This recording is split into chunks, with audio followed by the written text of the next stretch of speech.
This is an ABP Life podcast. Psaphology. PSEPHOLOGY.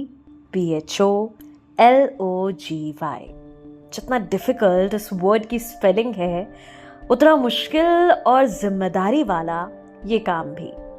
Hindi हो या English, कहते इसे पैथोलॉजी है। जब इलेक्शंस होते हैं ये काफ़ी इम्पोर्टेंट हो जाती है।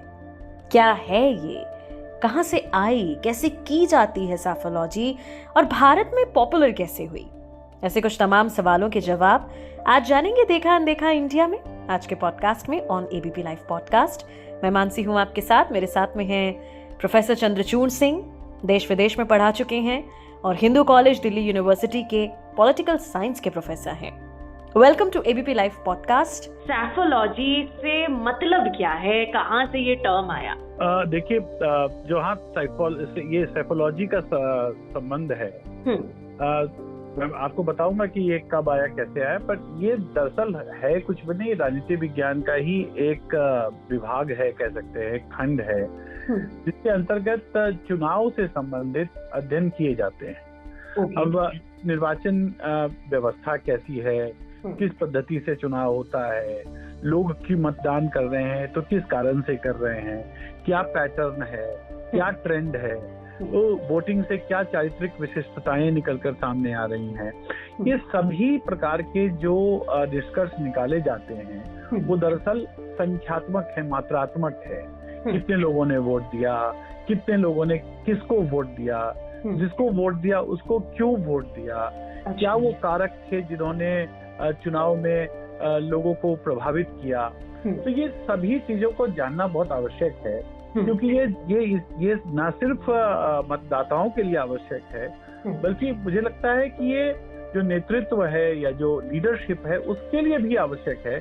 क्योंकि आपको पता है, लोकतंत्र में नेतृत्व और जनता का एक प्रत्यक्ष संबंध होता है राजनीतिक दलों के द्वारा, जिसके द्वारा वो जनता की समस्याओं को, जनता की चाहतों को, जनता के मांगों को निर्णयों में परिवर्तित करते हैं। हाँ? जी।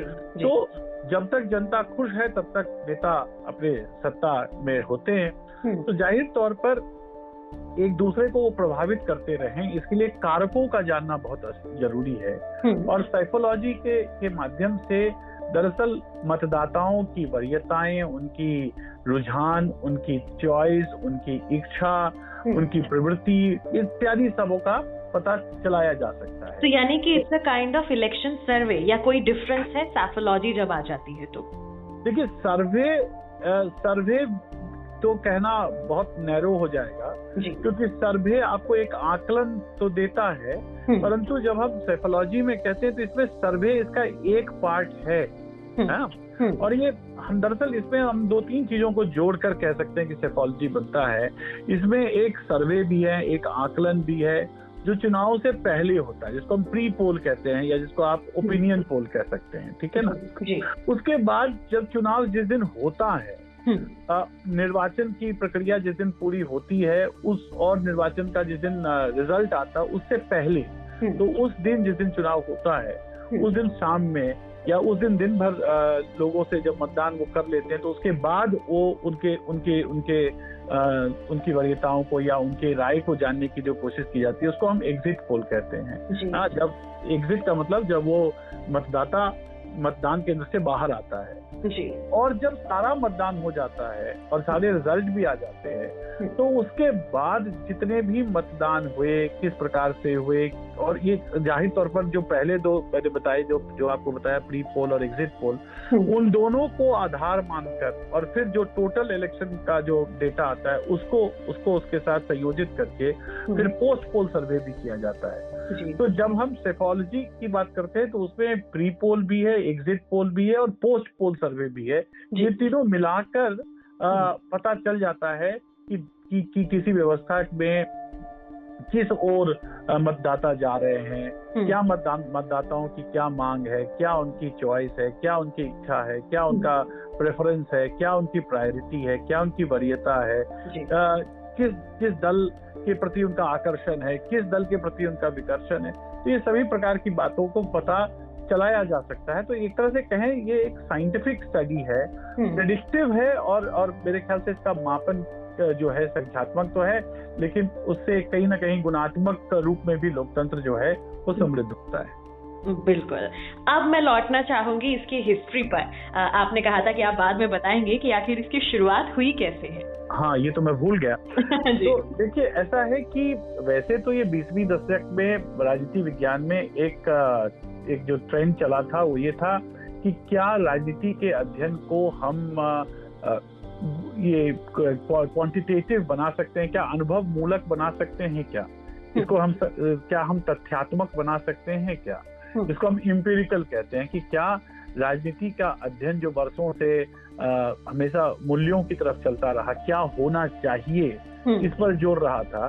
तो 20वीं सदी में खास करके अमेरिका के विश्वविद्यालयों में 1940 के 50 के दशक में ये एक मुहिम चला कि क्या राजनीति को हम वास्तविकता के आधार पर अध्ययन कर सकते हैं क्या, जिसको हम व्यवहारवाद भी कहते हैं जी। और उसी के अनुरूप ये जो है वो एक ट्रेंड एनालिसिस की बात शुरू की गई और सर्वे के आधार पर, मात्रा के आधार पर, संख्या के आधार पर एक डेटा के माध्यम से चुनाव को और मतलब कोशिश की गई प्रेडिक्ट करने की, जैसे कि एक साइंस में होता है। जैसे साइंस में आप प्रेडिक्शन के आधार पर चलते हैं और प्रेडिक्शन आप ऑब्जर्व करते हैं, किसी चीजों को ऑब्जर्व करके उसके डेटा के आधार पर आप अपने बातें कहते हैं, है ना जी। तो ये उसका एक मूल मतलब एक ट्रेंड था उस समय, और उसी के अनुरूप मुझे लगता है कि उससे पहले मेरे ख्याल से 1930 के दशक में, मैं एग्जैक्ट ईयर तो नहीं बता पाऊंगा, 1936 था।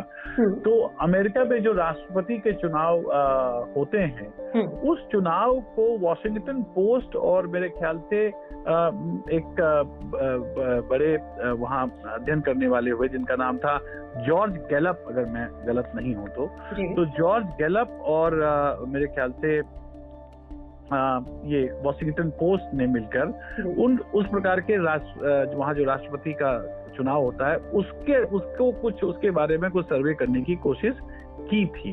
और वहाँ के बाद मुझे लगता है कि औपचारिक रूप से अगर देखें तो 1948 में इंग्लैंड में एक व्यक्ति हुए जिनका नाम था WFR हार्डी जी। उन्होंने औपचारिक रूप में इस शब्द की रचना की और सेफोलॉजी की शुरुआत उस रूप में तो वहां हुई। तो 1930-1936 में जॉर्ज गैलप और वॉशिंगटन पोस्ट के द्वारा अध्ययन किया गया, लेकिन औपचारिक रूप से 1948 में, जैसा मैंने कहा आपको, WFR हार्डी थे, उन्होंने इस शब्द का निर्माण किया और वहां से ये औपचारिक रूप से इसकी शुरुआत हुई। और जैसे जैसे मैंने कहा अनुभव मूलक अध्ययन किया होने लगा, जैसे जैसे एम्पिरिकल अध्ययन होने लगा, तथ्यात्मक अध्ययन होने लगा राजनीति का, वैसे वैसे यह जोड़ पकड़ता चला गया और इंडिया में भी ये पॉपुलर होता गया।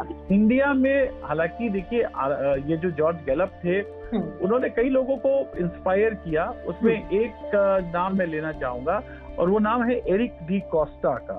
एरिक डी कोस्टा ने 50 के दशक में भारत में Indian Institute of Public opinion की स्थापना की थी और हालांकि इसकी स्थापना की गई थी कंज्यूमर रिलेटेड जो स्टडीज था उसके डेटा को प्राप्त करने के लिए, लेकिन बाद में ये पॉलिटिकल ओपिनियन पोल भी करने लग गए थे। तो 50 के दशक में एरिक डी कोस्टा ने इसको थोड़ा पॉपुलर बनाया और मुझे लगता है कि जो दूसरा लोकसभा का चुनाव हुआ था 1957 में, उसमें पहली बार Indian Institute of Public Opinion ने एक all India election opinion poll निकाला था, जिसके अंतर्गत उन्होंने मतदाताओं की जाति, उनकी जो कम्युनिटी है, उनका इनकम ग्रुप, उनका धर्म, कि कैसे उनके वोटिंग के उद्देश्य या मंशाएं जो है कह सकते हैं, कैसे वो प्रभावित करती है, इसका एक उन्होंने अध्ययन किया था और पब्लिश भी किया था जी। तो छिटपुट उसके बाद अध्ययन होता रहा। 1950 में ही मेरे ख्याल से कोगेकर, SB कोगेकर, रिचर्ड पार्क इत्यादि लोगों ने, फिर बाद में सिरसीकर ने पूना जो लोकसभा क्षेत्र है उसका अध्ययन किया था। तो जनरली इस प्रकार से कुछ अध्ययन होते रहे और बाद में इंडियन जनरल सामान्य इनका जो आम लोकसभा के चुनाव होते थे उनके ट्रेंड्स एनालिसिस होने लग गए थे 50-60 के दशक में। लेकिन अगर इसको कहीं बल मिला तो वो बल मिला centre for study for developing society, CSDS जिसको हम कहते हैं।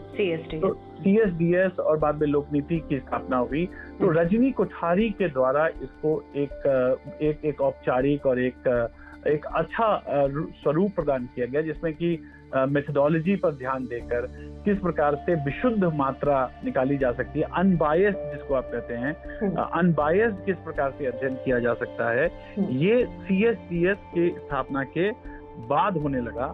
और उसके बाद नेशनल, उन्होंने CSDS के अंतर्गत ही नेशनल इलेक्शन स्टडी इत्यादि जैसे उनके पब्लिकेशंस आने लग गए, जिसमें मतदाताओं के बिहेवियर, उनकी मंशाएं, उनका ओपिनियन, उनका एटीट्यूड इत्यादि को बहुत विशुद्ध रूप से मेथोडोलॉजी के फ्रेम में बांधकर वो अध्ययन एकदम बिल्कुल अनबायस्ड किया जाने लगा।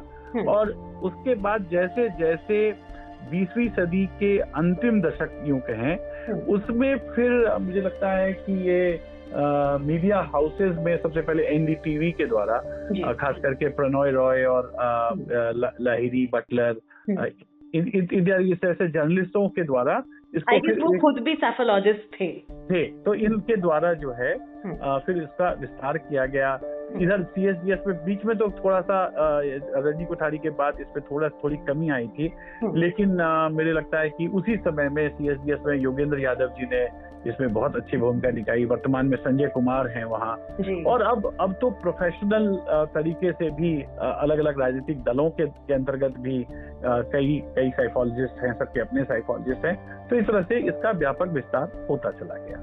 Exactly sir. आखिर मैं आपसे यही जानना चाहूंगी, अगर आप और कोई डिटेल्स शेयर करना चाहें इसके बारे में। प्रोसीजर देखिए इसका बहुत गहन होता है और इतने कम समय में बताना बड़ा मुश्किल होता, लेकिन इसकी सबसे बड़ी विशेषता ये होती है कि आप डेटा को आप किसी भी रूप में देख सकते हैं। मतलब डेटा लाना एक है, उस डेटा को आप कई एंगल से उसको एनालाइज कर सकते हैं।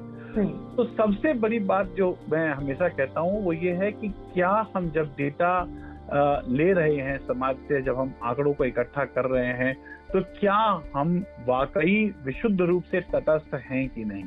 क्योंकि अगर हम आंकड़ा जमा करते समय ही तटस्थ नहीं हैं, तो वो जो आंकड़ा होगा वो भी बिल्कुल तटस्थ नहीं होगा और बिल्कुल वो वैज्ञानिकता के तर्ज पर मापा नहीं जा सकेगा। क्योंकि अगर हम किसी न किसी कारण से, किसी न किसी विचार से, किसी न किसी मंशा से प्रेरित होकर अगर डेटा हम लेते हैं, तो हमारे जो प्रश्न होंगे, जिन प्रश्नों के माध्यम से हम डेटा को इकट्ठा करते हैं, वो प्रश्न ही बहुत घूमे हुए होंगे। ओपन किस प्रकार से, मान लीजिए मैं आपसे पूछूं कि अच्छा ये आप बताइए A और B में आप किसको आप वरीयता देंगे, तो आपके पास दोनों A और B दोनों ऑप्शन हैं, तो आप जाहिर तौर पर जब जिसको भी प्रश्रय देंगे वो B की तुलना में देंगे, उससे भी एक डेटा निकल के आएगा। पर मैं आपसे ये पूछूं कि आप किसको प्रश्रय देते हैं और किसको वरीयता देते हैं, और मैं आपको वो ऑप्शन ना दूं, तो जो आप कहेंगे उससे भी एक डेटा निकलेगा। जाहिर तौर पर वो दोनों के डेटा का जो क्वांटिफिकेशन होगा, जो स्तर होगा, वो अलग अलग होगा। जैसे परसेंटेज जो उसे निकल कर बाहर आएगा वो अलग अलग होगा। तो इस तरह से इसलिए बहुत प्रकार की सावधानियां बरतनी होती हैं। ये जिसको हम कहते हैं कि ये प्रेडिक्टिव है, और साइंटिफिक रूप से इसको अगर हम सत्यापित करना चाहते हैं कि ये बिल्कुल सच हो प्रेडिक्शन, तो उस प्रेडिक्शन को सच करने के लिए हमें तटस्थता और अनबायसनेस को लेकर हमें जाना पड़ेगा। सैंपल हमारा साइज बड़ा होना चाहिए, और सबसे ज्यादा इंपॉर्टेंट है कि वाकई रिप्रेजेंटेटिव होना चाहिए। क्योंकि भारतीय संदर्भ में आप देखें, जो मतदाता है वो नागरिक तो है, मतदाता तो है, पर उसके कई और पहचान भी है, और वो कई अन्य पहचानों के आधार पर भी तय करता है कि वो किस ओर जाएगा, किस तरफ वोट करेगा, किसको वोट करेगा, किसको नेता मानता है, किसको नहीं मानता है, क्या वो मुद्दे हैं। तो इन सब को पहचान पाना और इन सबों के आधार पर किसी की मंशा जान लेना, ये एक बहुत आसान चीज नहीं है। It requires, I guess, time and team also. हाँ, टीम चाहिए, टाइम चाहिए, सबसे बड़ी बात है मंशा चाहिए। क्योंकि अगर मंशा ठीक नहीं रही, बायसनेस रहा, तो फिर वो रिजल्ट भी बहुत बायस ही होगा। इसलिए आप देखते हैं कि कई दफे वो गलत भी हो जाता है। कई बार फेल हुए हैं। हाँ, यही कहना चाह रहा था। थैंक यू सो मच आज हमारे साथ जुड़ने के लिए ऑन एबीपी लाइव पॉडकास्ट। मैं मानसी हूं आपके साथ। This is an ABP Life podcast.